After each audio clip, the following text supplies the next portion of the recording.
Bonjour. Y a-t-il des docteurs de l'Église orthodoxe? Je répondrai que non, pas vraiment. C'est un titre qui a été inventé et pensé surtout dans l'Église catholique. Pourtant, on peut le dire, il y a quelques saints qui véritablement correspondent, en ce sens qu'ils ont apporté quelque chose d'original à l'Église orthodoxe, je dis bien après la séparation, après 1054. Cependant, ce titre pourrait être appliqué par exemple à quelqu'un qui a une grande pédagogie, qui sait parfaitement expliquer la foi orthodoxe au peuple. Mais si en plus il a une pensée originale, avec des apports théologiques très importants, alors dans ce cas-là, je crois que le titre de docteur de l'Église pourrait être conféré. Je le confère comme ça, à titre d'exemple, mais ce n'est pas le titre qui a été conféré à l'évêque Saint Nicolas Velimirovitch, évêque de Serbie, mais il lui a été conféré le titre universel de nouveau Jean Chrysostome. Ça faisait allusion à ce grand évêque de Constantinople au IVe siècle, dont la parole était si précise et aussi si enflammée, mais aussi avec des découvertes, des connaissances qu'il communiquait au peuple, que jamais on l'a dépassé. Saint Jean Chrysostome, ça veut dire Saint Jean bouche d'or. Eh bien, cet évêque-là en a reçu le titre spontanément par le peuple serbe. Quelquefois, dans la poésie, dans ces églises qui savent manier le langage, d'autres titres lui ont été conférés, comme par exemple par son disciple, l'éminent évêque et théologien serbe de renom qui s'appelle Justin Popoviec. Il l'appelle le 13e apôtre, le 5e évangéliste. Il faut dire que, Saint Nicolas a été son maître. Donc peut-être est-ce en partie subjectif. Je vais donc raconter les choses et même si je n'ai pas lu personnellement son œuvre, je vais essayer de montrer ce qu'il y a d'original dans sa pensée et principalement une sorte de vision très précise, ce qu'on pourrait dire sur l'histoire de la chrétienté, l'histoire qu'il fait à partir non seulement de son intelligence mais de la connaissance de Dieu, ce qui lui permet de tirer des conclusions sur l'avenir, d'avoir une sorte de discours eschatologique presque prophétique, alors que c'est juste l'acuité de son intelligence qui peut prévoir ce qui effectivement s'est passé après sa mort. D'abord, sa date de naissance, c'est 1880 et il est mort en 1956. Nicolas était d'une famille simple, de simples paysans serbes, dans le petit village de Lelić au sud-ouest de la Serbie. Il naquit le 23 décembre 1880. Ses parents étaient pieux, d'ailleurs ils ont eu de nombreux enfants, une famille de 9 enfants en tout. Et ils ont communiqué à leurs petits la foi orthodoxe dans sa plénitude. Quand il est né, il paraissait déjà si fragile, si faible que tout de suite il a été baptisé. Et ensuite, tout au long de sa vie, il aura une santé très fragile, comme je vais le montrer. En tout cas, sa maman, qui lui communique véritablement sa foi au point qu'il le reconnaîtra plus tard, c'est maman qui a posé les bases de mon développement spirituel. Elle l'emmène parfois pour se rendre à la messe, 5 kilomètres à pied, vers le monastère de Šešlić, pour les offices. Ses parents se saignent en quatre et son père travaille de tout son cœur pour pouvoir offrir aux enfants de bonnes études. Et en particulier d'abord les études élémentaires évidemment, puis il est envoyé au séminaire de Saint-Sabas à Belgrade. Et là, très vite, c'est en fait un petit séminaire, c'est là où on cultive les possibles vocations futures, très vite on se rend compte qu'il a de très bonnes capacités intellectuelles. On le pousse aux études, on entretient sa vocation. Il développe une vraie vocation, fondée sur un contact avec Dieu, comme il l'expliquera plus tard. C'est un saint, c'est tout de même pas qu'un simple théologien, c'est plus que cela. Si bien qu'il est diplômé du séminaire en 1905. Il a 25 ans à cette époque-là, et il est sélectionné pour obtenir une bourse d'études, pour aller continuer ses études à l'étranger. On espère en lui. Peut-être pourra-t-il passer des diplômes supérieurs, les ramener en Serbie et ainsi aider à ce que la Serbie se développe. Pour le moment, manifestement, il se dirige sans doute vers une carrière ecclésiastique, mais il n'a pas encore décidé s'il serait prêtre séculier, marié, ou s'il serait moine, donc prêtre dans le régime régulier. Ce qui, évidemment, dans ce cas-là, ouvre à une consécration totale. Il se rend en Suisse, il obtient en 1908 donc à l'âge de 28 ans, un doctorat en théologie à l'université de Berne. Il la soutient en allemand, ce qui montre d'ailleurs l'extraordinaire capacité intellectuelle qu'il a, puisqu'il apprend ces langues spontanément. À la fin, il connaîtra 7 langues qu'il a appris sur le tas parce qu'il en avait l'usage. Sa thèse, c'est un sujet en théologie qui porte sur quelque chose de central dans la foi. La résurrection du Christ, dogme fondamental de l'Église apostolique. Et c'est vrai. Comme dit saint Paul, si le Christ n'est pas ressuscité, physiquement j'entends, alors tout le reste est vain. Si sa résurrection est simplement symbolique, comme commence à le dire à cette époque-là, un courant moderniste, principalement dans l'Église catholique, issu d'un courant moderniste dans les églises protestantes. S'il n'y a rien de réel, si tout est symbolique, alors vaine est notre foi. Tout cela est une belle histoire. L'année suivante, il en a les capacités. Il soutient cette fois un doctorat en philosophie qu'il prépare en Angleterre. Il a évidemment appris l'anglais entre-temps à l'université d'Oxford. Il soutiendra cette thèse à Genève. C'est la philosophie, c'est un auteur qu'il étudie, Berkeley. On peut le dire, dès cette époque-là, il a donc une mémoire extraordinaire alliée à une intelligence. Il ne se contente pas d'accumuler des connaissances. Il les organise, il en comprend, je dirais, l'intime harmonie. Et d'autre part, très vite, son intelligence ira jusque-là, ce qui montre d'ailleurs une souplesse d'esprit extraordinaire. Il comprend l'être humain. D'ailleurs, ses œuvres, et parmi sa plus belle œuvre, ses prologues d'Ochrid, c'est comme ça que ça s'appelle. Eh bien, ce n'est pas une œuvre très intellectuelle, comme on pourrait le penser. C'est une œuvre pastorale. Elle aura un succès immense en Serbie. C'est une œuvre qui contient, par exemple, pour chaque jour, de manière très brève, un résumé de la vie du saint qui est fêté ce jour-là, une pensée profonde, une méditation sur cette pensée, quelques paroles de l'écriture. Il y aura 3 tomes, mais lui, ce grand intellectuel avec un double doctorat qui maîtrise 7 langues, s'il est capable de donner au peuple serbe quelque chose qui va nourrir sa spiritualité, c'est donc qu'il est capable de comprendre l'être humain, comprendre que les humains ont besoin d'histoires très belles qui motivent, qui augmentent leur foi. Ça, c'est une preuve d'intelligence. On parle souvent à notre époque de l'intelligence artificielle, qui est une capacité de trouver sur Internet toutes sortes d'écrits qui ont été donnés et de les mettre en ordre. Mais comprendre ce qu'on dit, comprendre en mettant une hiérarchie, une cause qui produit un effet, être capable avec son intelligence aussi d'être pratique, de ne pas donner des traités de haute théologie pour le peuple de Dieu qui est beaucoup plus simple, qui a peu de temps. Ça, c'est une capacité à atteindre le réel. Et c'est une preuve vraiment, me semble-t-il, d'une intelligence suprême. Qu'est-ce qui va l'amener alors à se consacrer à Dieu, à se décider pour lui, à ne pas continuer comme il aurait pu le faire? Il est très apprécié à Oxford. On lui propose évidemment un poste d'enseignant. Eh bien, c'est la maladie. En fait, sa santé ne s'est pas améliorée. Il revient en Serbie et en 1910, il contracte là une maladie manifestement à partir d'un microbe.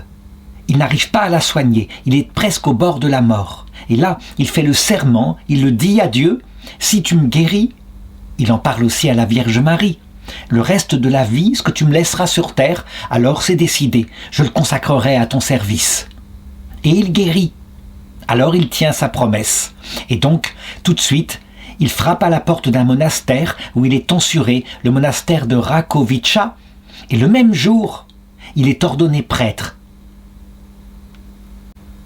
Cette fois, ça y est, il est parti. Il participe au clergé noir, comme on dit, dans l'église orthodoxe, clergé des moines. Et voici une photo de lui à cette époque-là. Évidemment, avec sa brillante intelligence, très vite, il est nommé archimandrite. C'est un titre honorifique, en fait une sorte de maître spirituel avec une autorité honorifique mais réelle sur des étudiants, sur des moines. 1911, il est en Russie. C'est incroyable. Là, il lui faut maîtriser une nouvelle langue. Il y passe une année pour se préparer à la carrière qu'on lui prépare, devenir enseignant à Belgrade, en Serbie, au séminaire, s'occuper d'élever le niveau intellectuel des futurs prêtres. Et donc il revient en Serbie, et là il se met à enseigner diverses matières, la philosophie, la logique, l'histoire des langues étrangères. Donc pour le moment, on le constate, plutôt des matières profanes. Cependant, dans l'église serbe, il est de plus en plus repéré, ne serait-ce que quand il prêche, puisqu'il est prêtre, par la qualité de ses sermons, qui sont brefs, qui vont droit au but, qui sont tranchants comme des épées, qui éclairent l'intelligence, qui ne se contentent pas d'aborder de manière abstraite des sujets purement, comment dirais-je, mystiques quelque part. C'est important ça, mais qui met la mystique dans la vie quotidienne. Il aborde des problèmes, tous les problèmes qui peuvent concerner les hommes, des problèmes moraux, des problèmes politiques, et il les replace dans la ligne de l'Évangile.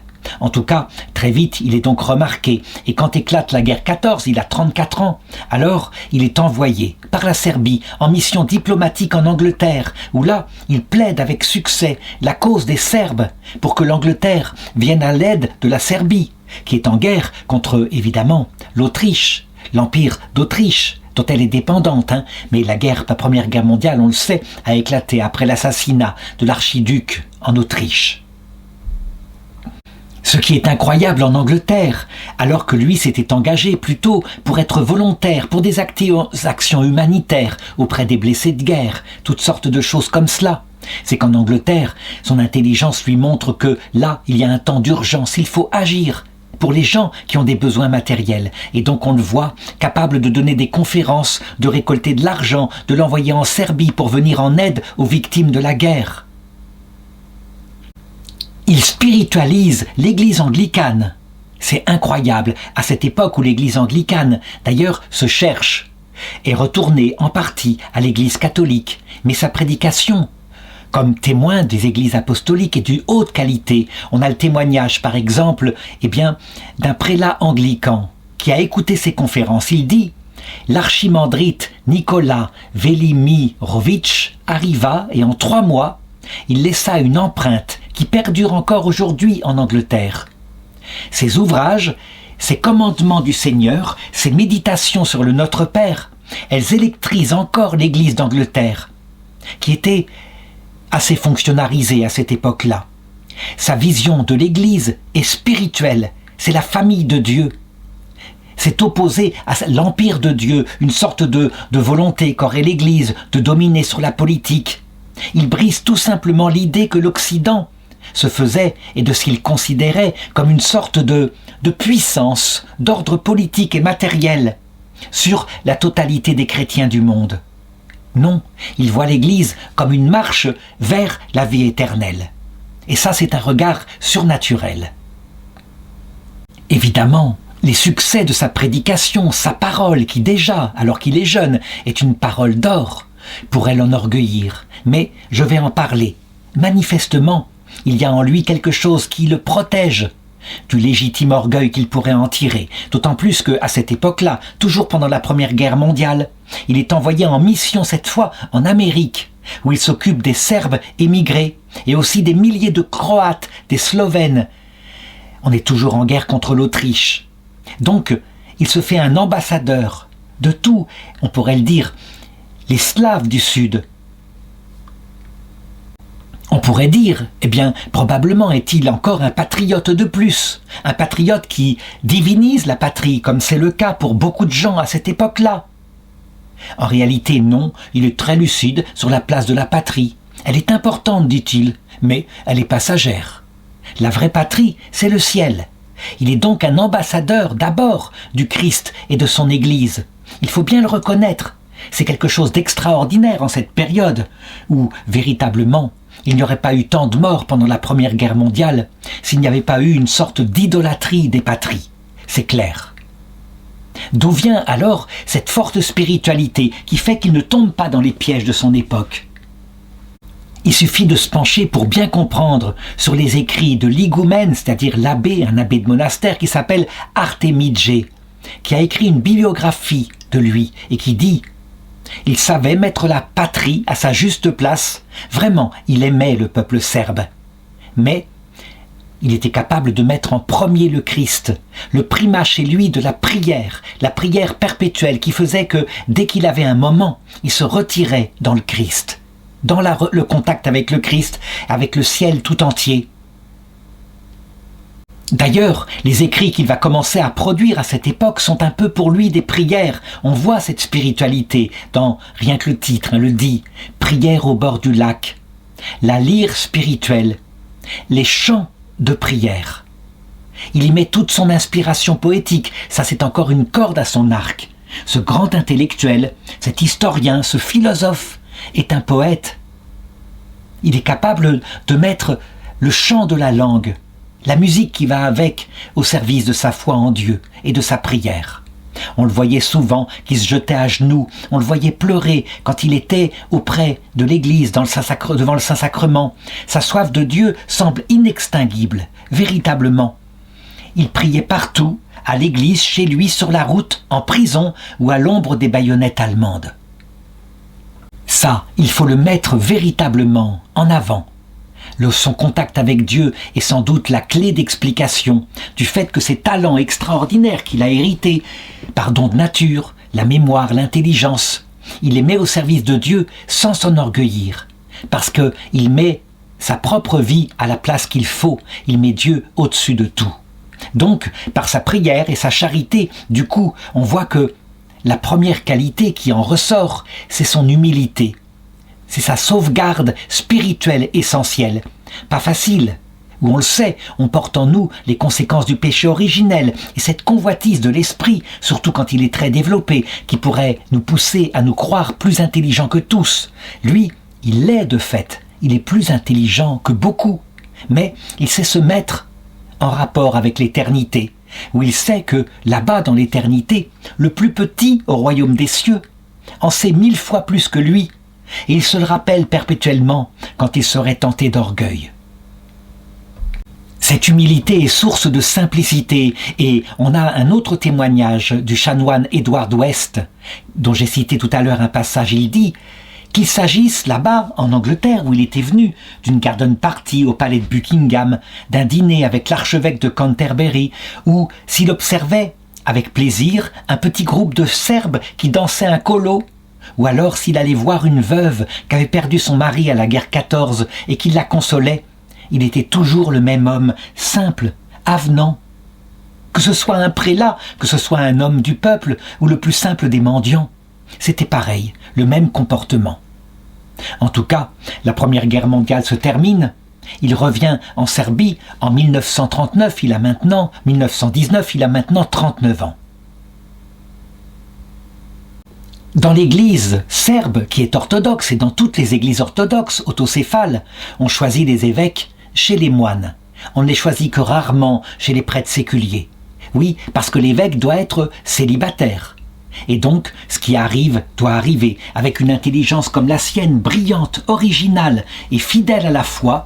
Il est choisi pour être consacré évêque d'abord du diocèse de Zika, puis ensuite du diocèse d'Ohrid, où il sera transféré. C'est d'ailleurs pour ça qu'il porte souvent le nom, ainsi, de Saint Nicolas d'Ohrid.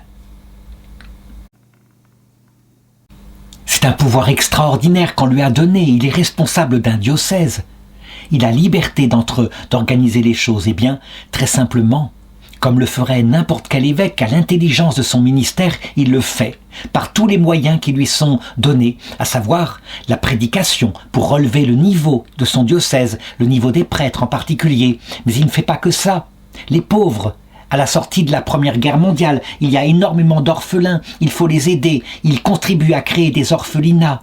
Et puis, les moines, qui sont un peu la semence vive de la vie chrétienne en Serbie. Il faut augmenter la tenue et l'observation de la règle dans les monastères. Il aide ainsi, il visite les monastères. Plusieurs fois d'ailleurs, pour être sûr qu'il ne va pas trop loin, il visitera les moines à la Sainte Montagne, au mont Athos en grec, là où est gardée la tradition monastique qui avait été inventée au IVe siècle. Et il rencontre des saints comme Saint Silouane du mont Athos et aussi le père Sophronie.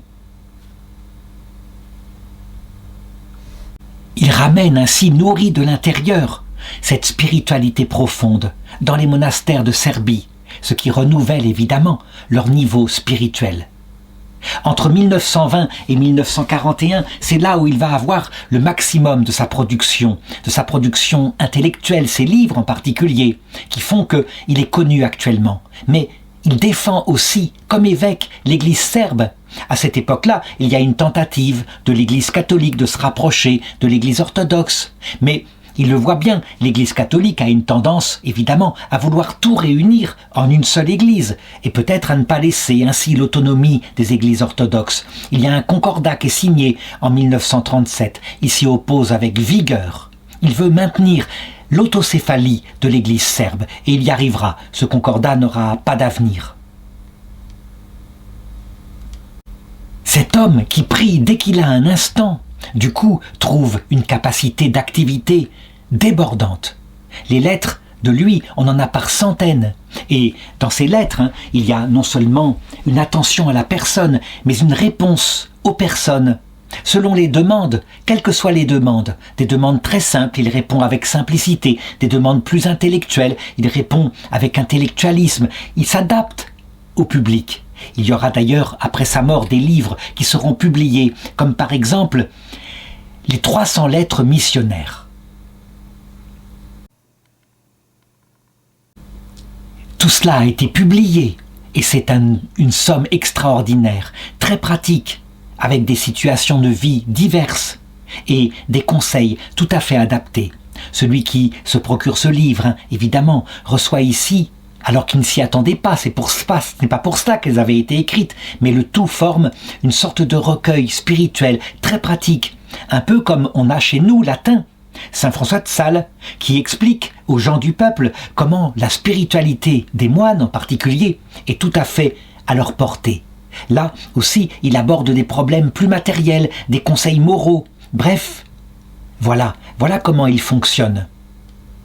Mais, je l'ai dit, le livre qui aura le plus de succès, ce sont évidemment ces prologues d'Ochrid, dont j'ai parlé déjà tout à l'heure. Et il y a un jour un hiérarque serbe, un évêque serbe, qui écrivait, vous savez, les 2 seuls livres qu'il faut emporter avec soi si on est sur un bateau et qu'on finit sur une île déserte, c'est la Bible et le prologue d'Ochrid. Parce que il y a là, encore une fois, et c'est un écrit pastoral, il y a là de quoi vivre sa vie chrétienne au jour le jour et se former ainsi. C'est profitable à l'âme, tous les sujets sont abordés aussi. C'est publié en plusieurs tomes, c'est quelque chose de très riche. Voilà ce qu'on écrit Saint Justin, il s'appelle Popović, c'est un saint serbe, il le dit. C'est un manuel des plus nécessaires, un saint manuel, un saint eucologe. Dans chaque malheur, ce saint manuel, si on l'ouvre, tu trouveras ce qui t'est nécessaire. Il n'y a pas de tourment qui ne reçoive sa réponse dans ce livre, qui te donne la force de maîtriser pour le Christ Dieu ce qui t'arrive dans ta vie. Il n'y a pas de passion qui puisse dominer ton âme et pour laquelle tu n'y trouves le remède adapté, qui ait fait ses preuves et qui soit sûr. Il n'y a pas de péché qui ne puisse te trouver et faire pénétrer la mort dans ton âme et pour lequel tu ne trouves dans ce livre saint comment t'en sauver. Parce que, et c'est là encore une preuve d'intelligence, les conseils pratiques, spirituels, les trucs simplement pour sortir d'une addiction quelconque, quel que soit son péché, on dirait qu'il les a, il les donne. Où les a-t-il appris? Par la connaissance de l'homme. La philosophie qu'il a apprise est une philosophie pratique. L'objet de son étude, en premier lieu, c'est l'être humain. Mais on peut penser aussi que c'est dans les dialogues et dans la confession qu'il a ainsi connu l'âme humaine. Alors certains pourront dire, mais dans ce cas-là, on peut le dire, c'est un vulgarisateur, c'est un pasteur, mais ce n'est pas un docteur de l'Église. Ce serait mal le connaître, évidemment. Il y a aussi ses traités théologiques. Et en particulier, par exemple, ses pensées sur le bien et sur le mal, qui est un livre qu'il écrit en 1923. Avec le titre, on pourrait penser que c'est une méditation sur la nature du mal, ce qu'il est, le distinguer du bien, les différentes sortes de mots, bref, de la théologie spéculative. Pas du tout. C'est un regard dans la perspective de toute l'histoire l'histoire de l'être humain, depuis Adam et Ève, jusqu'à l'éternité. C'est un regard sur l'histoire de l'homme, la façon dont l'homme est tombé dans le mal, la façon dont Dieu le sort du mal. Toute une histoire du salut, avec des regards très pratiques sur l'histoire actuelle, l'histoire de l'Europe. Il a écrit en particulier tout un livre où il analyse l'histoire de l'Europe depuis 3 siècles, depuis, disons, les guerres de religion. Voilà, avec les protestants. Il le sait, et il regarde l'évolution de l'Église, l'augmentation de l'apostasie. Il en tire des conséquences pour l'avenir. Il prévoit l'avenir, il devient comme un prophète. Est-ce qu'il a des révélations particulières? Non, il n'entre pas dans des détails. Il n'annonce pas, par exemple, la guerre froide. Pourtant, il en a vu le début, il était encore là, présent. Mais simplement, parce qu'il connaît l'être humain, il peut en déduire, connaissant aussi l'action pastorale de Dieu sur l'humanité, il peut en déduire comment se passera la suite de l'histoire. Voici quelques extraits, quelques-unes de ses analyses, par exemple sur l'Europe. Il est capable de lucidité entre les 2 guerres mondiales. Il a vu comment il a été possible, par exemple, par la franc-maçonnerie, en France en particulier, d'arracher du cœur des enfants la foi catholique. Il écrit « Mes frères, vous savez, le débat est clos de nos jours. Le Christ a quitté l'Europe, comme il avait quitté jadis la ville de Gadara, à la demande des habitants de Gadara. Et dès son départ, la guerre, la folie, l'horreur, la destruction, l'anéantissement ont suivi. La barbarie des Huns, des Lombards, la barbarie des sauvages, pré-chrétiens, des païens est revenue sous une forme 100 fois plus horrible qu'à l'époque de la chute de l'Empire romain. Le Christ a pris sa croix et sa bénédiction et il s'en est allé. Il ne reste que ténèbres et puanteur. Qu'est-ce qu'il écrirait à notre époque où, évidemment, on voit, depuis la fin de la Seconde Guerre mondiale, une Europe qui a été matériellement en paix, mais dont la ruine spirituelle s'est approfondie jusqu'à l'apostasie quasi totale. À un moment donné, dans ses écrits, il se fait presque prophète, comme s'il dialoguait avec Dieu. Il n'a pas besoin d'un dialogue où Dieu lui répondrait extérieurement. Non.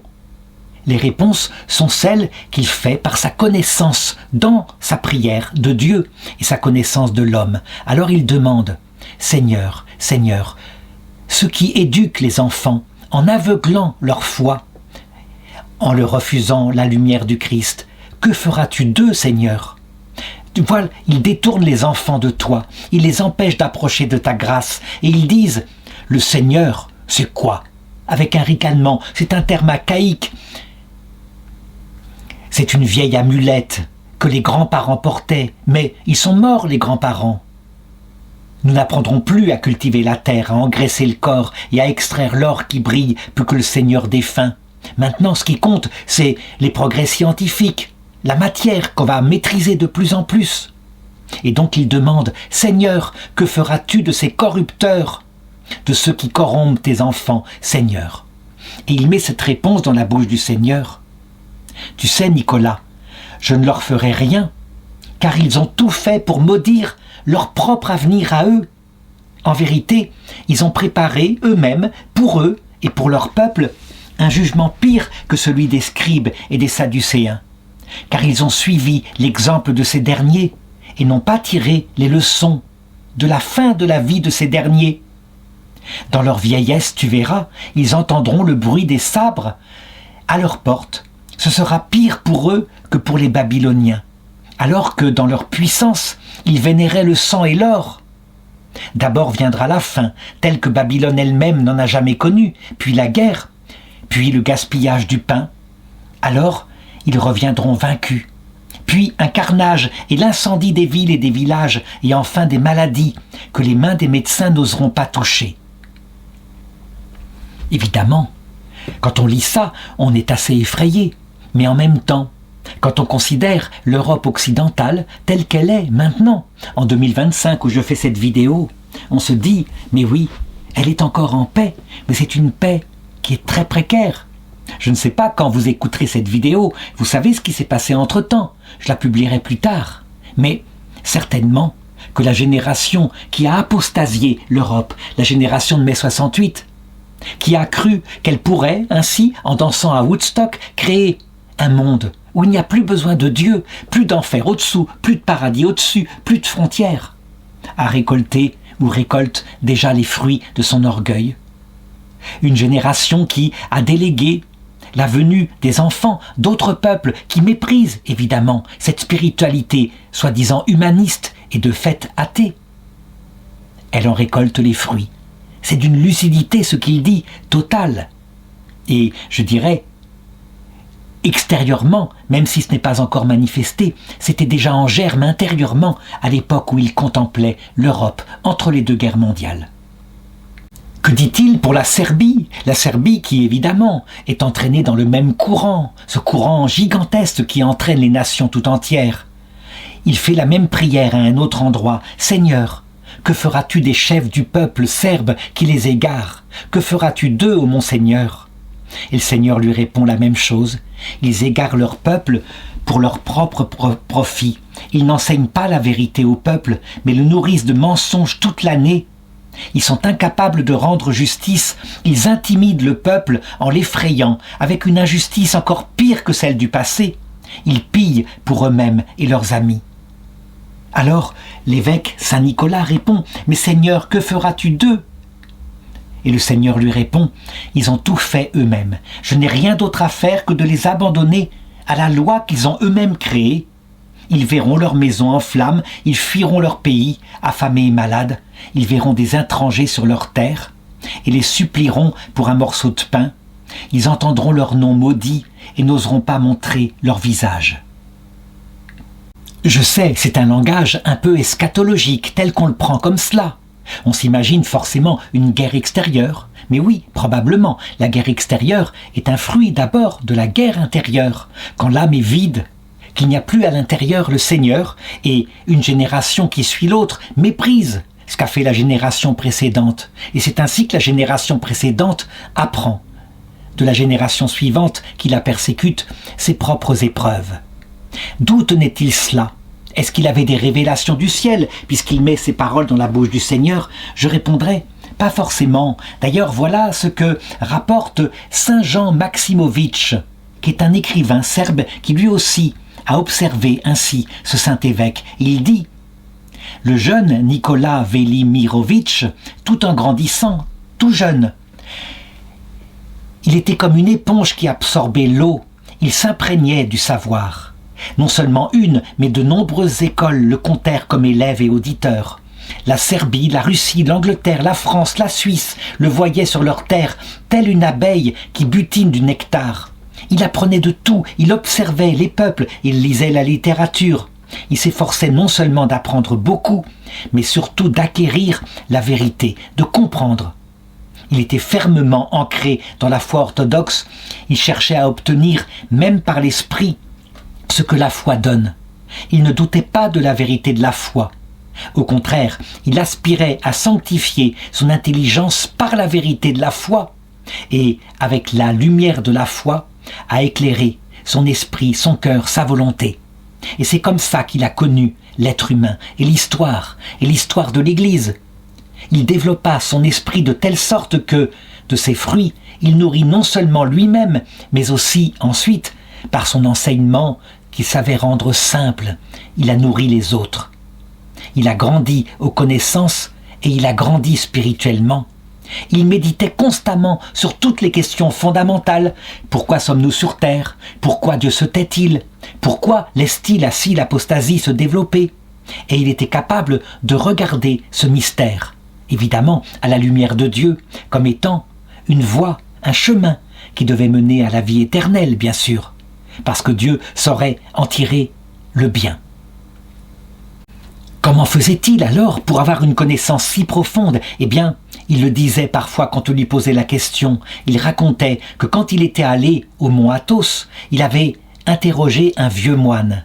Il lui avait posé la question « Dites-moi, Père, quel est votre principal exercice spirituel ?» Et le moine avait répondu « La visualisation parfaite de la présence de Dieu. » L'évêque raconta plus tard ce conseil à d'autres en ajoutant « Depuis, j'ai essayé d'imiter ce moine, de créer cette visualisation de la présence de Dieu. Et même si je n'apparvenais pas, cela m'a énormément aidé à éviter de pécher en liberté et de désespérer en prison. En fait, c'est assez simple à comprendre. Quand on a perpétuellement devant soi la Trinité, qui du coup explique pourquoi on est sur terre, puisque le but est de voir un jour Dieu face à face. Nous sommes dans une épreuve, un chemin, un apprentissage. Alors du coup, à cette lumière, tout ce qu'il a pu vivre, parce que je vais raconter la suite de sa vie, la Seconde Guerre mondiale, la prison, eh bien, évidemment, il était capable de le vivre spirituellement. Nous sommes donc pendant sa grande période de production intellectuelle, entre les deux guerres mondiales. Il a l'amour de sa patrie, ça on peut le dire, vraiment. Cependant, je l'ai dit, à cette époque-là, le démon, c'est l'idolâtrie de la nation. Vraiment, poussée au-dessus des autres nations. Est-ce que c'est son cas ? En fait, on regarde exactement ses sermons, ses prédications, et on voit qu'il aime le peuple serbe, surtout les gens simples, les paysans, mais qu'il n'idéalise pas, il n'exalte pas la patrie. Il reconnaît que la patrie est une chose importante, c'est là qu'on se développe, c'est une mère où on grandit. Mais attention, évidemment, il ne faut pas la mettre à la place de Dieu. Il avait un propos très simple pour distinguer l'amour de la patrie et le nationalisme. L'amour de sa patrie, c'est l'amour de sa culture, de son peuple, de sa langue. L'amour de sa nation, c'est la haine des autres nations, quitte à leur faire la guerre. Cependant, il est parfaitement lucide, mais qui ne le saurait pas à cette époque-là. Il annonce plusieurs fois l'arrivée de la Seconde Guerre mondiale. Il n'est pas prophète une fois de plus, ou plutôt, il est simplement observateur des causes qui produiront leurs conséquences. Et évidemment, il voit bien en Allemagne la haine et la colère qui montent suite à la défaite de 1918. Et de fait, le 6 avril 1941, il a maintenant 61 ans, voici que les troupes nazies déferlent sur la Yougoslavie, s'abattent sur elle. Le gouvernement bientôt capitule et la mortalité serbe pendant cette Seconde Guerre mondiale, résulte de certaines actions de résistance qu'il y a eu aux forces de l'Axe, mais pas seulement. On compte à peu près 750 000 hommes, femmes, enfants qui furent massacrés, mais aussi un nombre incroyable de prêtres, de moines, de religieuses. La cause, les nazis bien sûr, mais pas seulement. Il y a les Ustachi, qui sont des nationalistes croates, qui mettent la Croatie au-dessus de tout, qui se sont fait prendre par l'idolâtrie nationaliste. Et malheureusement, puisque la nation croate est catholique, qui mêle à ce nationalisme le catholicisme, ce qui fait que, évidemment, le fossé entre l'Église orthodoxe et l'Église catholique va s'approfondir à cette époque-là. Des haines pratiquement inguérissables, ou alors il faudra plusieurs générations pour bien distinguer. Quand les Allemands déferlent sur son pays, il devient évidemment une force spirituelle. L'unité de son peuple, il est considéré comme le père. Les Allemands repèrent bien vite cet homme qui est un danger, un peu comme ils le font en Pologne avec les prêtres catholiques. Ils s'efforcent d'arracher l'identité polonaise en tuant les prêtres et les universitaires. Et bien, de la même façon, ici, en Serbie, ils vont s'attaquer au clergé. Donc très vite, il est dénoncé. Il est dénoncé comme quelqu'un qui est dans la résistance. Pas du tout. Il n'est pas dans la résistance matérielle, mais il est dans la résistance spirituelle. Il est donc arrêté en 1941. Il est enfermé d'abord dans un monastère, le monastère Luboskir Volvojici, jusqu'en septembre 1944. Là, c'est relativement confortable, mais très vite, quand la guerre est en train d'être perdue, alors les nazis décident de le déporter dans le camp de concentration de Dachau. Pas le camp d'extermination d'Auschwitz, mais tout de même le premier camp de concentration ouvert au centre de l'Allemagne, où sont mis ceux qui sont des ennemis de la nation, où le traitement est terrible malgré tout, et où on y meurt par les travaux forcés et par la maladie, le typhus en particulier. Il y voit évidemment toutes les horreurs. Là, s'il devait avoir une formation supérieure pour connaître les permissions de Dieu, le malheur de l'homme, les souffrances, la psychologie humaine lorsqu'elle est à sa limite et qu'elle meurt à elle-même ainsi, il a reçu la leçon. Il sort de Dachau, libéré par les Américains, en mai 1945.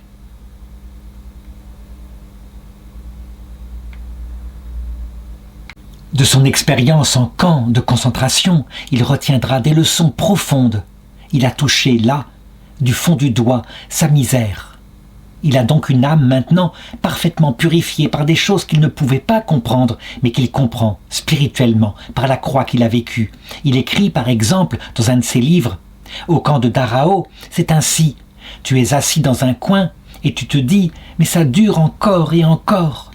Je suis poussière et cendre, Seigneur, s'il te plaît, prends mon âme, je n'en puis plus. » Et soudain, ton âme est enlevée dans les cieux, et là, tu vois apparaître Jésus. Mais tu vois bien que tu n'es pas digne de lui, que lui, il est infiniment pur, et toi, que tu es un grave pécheur, et tu le supplies, Seigneur, non pas encore finalement, je ne suis pas prêt, fais-moi revenir en bas, je dois encore me purifier. Et ainsi, tu te retrouves assis là, dans le camp de Dachau, pendant des heures et des heures, répétant « Seigneur, prends pitié, je suis poussière, je suis cendre, prends mon âme ». Et encore une fois, Dieu te saisit, t'emporte vers le haut. Il voit ainsi de ses yeux comment, fruit de la destruction du christianisme, de nouvelles idoles, des idoles pires que le passé, pas simplement des statues de pierre et de bois, mais des idéologies, se sont répandues sur l'Europe. Quand Hitler est balayé, alors cette fois, c'est une autre idéologie qu'on pourrait comparer à la bête de la mer, subtile, cachée, un peu comme un requin blanc au fond des océans. Menteuse, c'est le communisme athée. Le maréchal communiste Tito s'empare de la Yougoslavie et il croit unifier le pays autour de l'athéisme et autour du communisme athée. L'évêque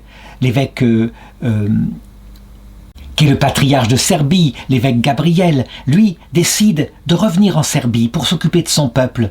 Mais il conseille à monseigneur Nicolas Velimirovic de ne pas revenir, que là-bas il ne pourra pas s'exprimer, qu'il sera mieux s'il part à l'étranger et s'il s'occupe de la diaspora des Serbes un peu partout dans le monde, en particulier aux États-Unis. Qu'il continue de prêcher, d'écrire ses livres, il aura un impact beaucoup plus grand. Et donc il accepte. Il ne revient pas donc en Yougoslavie et il s'exile pour les États-Unis durant l'année 1946. C'est une bénédiction que le patriarche Gabriel a, évidemment, en lui donnant ce rôle, même si, de fait, il n'écrira plus beaucoup. Ses œuvres sont déjà mises sur le papier. Son intelligence était si rapide qu'il avait écrit, je l'ai dit, entre 1920 et 1940. Cependant, là, aux États-Unis, maintenant, il doit se dévouer pour le peuple serbe. Alors il fait comme ces évêques missionnaires, envoyés dans la diaspora. Il sillonne tout le pays. Il fait un travail missionnaire. Il passe dans les communautés orthodoxes. Il prêche. Et toujours ses sermons précis, originaux, abordant des problèmes concrets, donnant le sens spirituel de ces problèmes concrets. On le considère d'ailleurs à cette époque-là comme un apôtre et missionnaire du Nouveau Monde. Entre 1946 et 1949, il donne de nombreuses conférences dont exactement on n'a pas malheureusement les notes. Et il y aura un travail un jour qui sera fait pour réunir, parce qu'il était au sommet de sa pensée, forcément. Il devait l'avoir simplifiée encore, harmonisée. Évidemment, cette sommité intellectuelle obtient des postes. Il devient vite le doyen du séminaire, puis le recteur, puis le père spirituel pour les séminaristes, pour les moines. Il est conférencier au monastère de la Sainte Trinité à Jordanville, dans l'État de New York, au séminaire Saint-Vladimir de Crestwood. Bref, les charges ne le manquent pas. Et il continue, comme quand il était jeune. La prière est au centre de sa vie. Jusqu'à sa mort, en 1956, et ce n'est pas étonnant, on le trouve un jour dans son bureau, là où il était, au séminaire. Il est mort à genoux, il était en train de prier, et c'est là que le Seigneur est venu le chercher. Ce qui est étonnant, c'est l'endroit où il a été enterré. Dans le monastère où il est mort, le monastère Saint-Sava de Libertyville, tout est significatif. Quand on se souvient que le premier livre qu'il avait écrit, c'était la vie de Saint Sava, le fondateur, l'évangélisateur, l'illuminateur de l'Église serbe. C'est quelque chose d'extraordinaire, et ce livre précieux, sans doute que le ciel a voulu le récompenser pour que, en reconnaissance, il soit enterré sur le lieu même où il avait son culte. Et bien sûr, jamais il ne sera oublié par l'Église serbe tout entier, mais je dirais par toute l'orthodoxie. D'ailleurs, en 1991, on décide d'ouvrir son cercueil pour transférer ses reliques. Son corps est trouvé intact, incorrompu. Il sera canonisé par l'Église autocéphale serbe. En 1991, 35 ans après sa mort. Est-ce que nous, catholiques, nous pouvons lire ses écrits, nous fier à lui? Je répondrai oui. Un jour, vous verrez, quand l'unité sera faite enfin entre l'Église universelle, alors probablement, il deviendra un docteur, peut-être de l'Église catholique, docteur de la pastorale de Dieu concernant son Église, docteur du sens eschatologique de l'histoire, puisque c'est ça, en tout cas c'est ça qui m'a frappé le plus dans ses écrits, à partir de ses livres où il est capable de regarder l'histoire ancienne depuis la Trinité jusqu'à l'entrée dans la Trinité à la fin du monde. Ou du moins à la fin de notre vie qui correspond un peu à la fin du monde lorsque notre âme est prête. Chose qu'il avait touchée légèrement du doigt lorsqu'il était déporté à Dachau et qu'il a vue ensuite lorsqu'il est mort en 1956.